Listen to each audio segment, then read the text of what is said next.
The computer animations created a new world that we could explore. And as we explored it, the story evolved. And just as the animation breathed life into the story, our research also began to influence the direction of the film. Contemporary sources showed that John Damrell, Boston's fire chief, would be the central figure in the story of fighting the Great Boston Fire of 1872. What previous sources overlooked, however, was Damrell's crucial role over the next 30 years. As we began to assemble the pieces of his post-fire career, his story got bigger. The Boston Fire of 1872 really brought John Damrell into national prominence. And it is interesting how he is always sought out to comment on something or to give his opinion of a fire issue. There's a wonderful story about Martha's Vineyard. He was there on vacation. He had long since retired from the Boston Fire Department, and there was a major fire in one of the downtown areas. And at some point in the confusion, people remembered that Damrell was on the island, and they went to him and asked for his help. They wanted someone to take charge. And Damrell immediately responds to their request. He runs to the fire, directs the firefighting efforts, and saves their town. And he's written up later in not only the local newspapers, but all through New England. And Damrell was always active and influential in the national firefighting organization he founded. The story of how Chief Damrell reported at the 1883 NAFE convention is really fascinating when you realize what he did.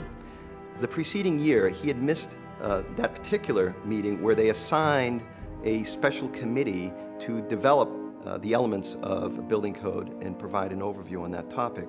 They actually had him as chair. He was not aware of that, as the record for the 1883 meeting reflects, until he was at the meeting, and they asked for his report, of which he said he was not prepared to give a report at that time, so they took a 2-hour recess. When they returned from that recess, he provided an amazing report full of detail on the elements of what we see today in today's building codes.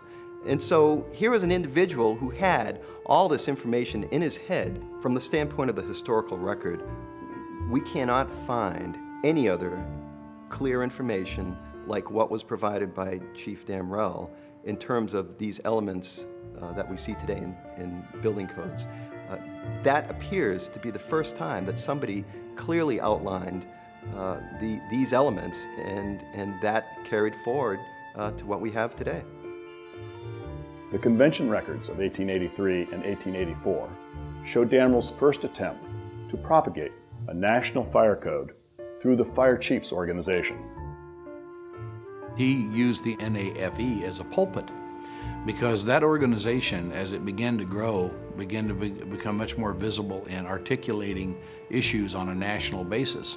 And it's one thing for one person to say something, but it's another thing for an entire national organization to agree with it. The reason no one had ever heard of Damrell's crusade before was the key to what made him successful.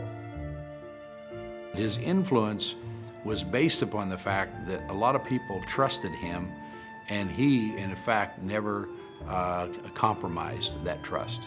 People followed him because he would give it away. I mean, he would share it with other people, anticipating that maybe they'll tweak it a little bit and turn it into something different, but he didn't care.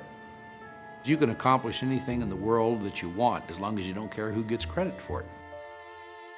Damrell's crucial role was thus buried in the minutes of the annual Fire Chiefs meetings. As we dug into the archives, our story changed. It became less about the Great Boston Fire of 1872 and more about Damrell himself and his fire inside that energized his 30-year crusade against conflagrations.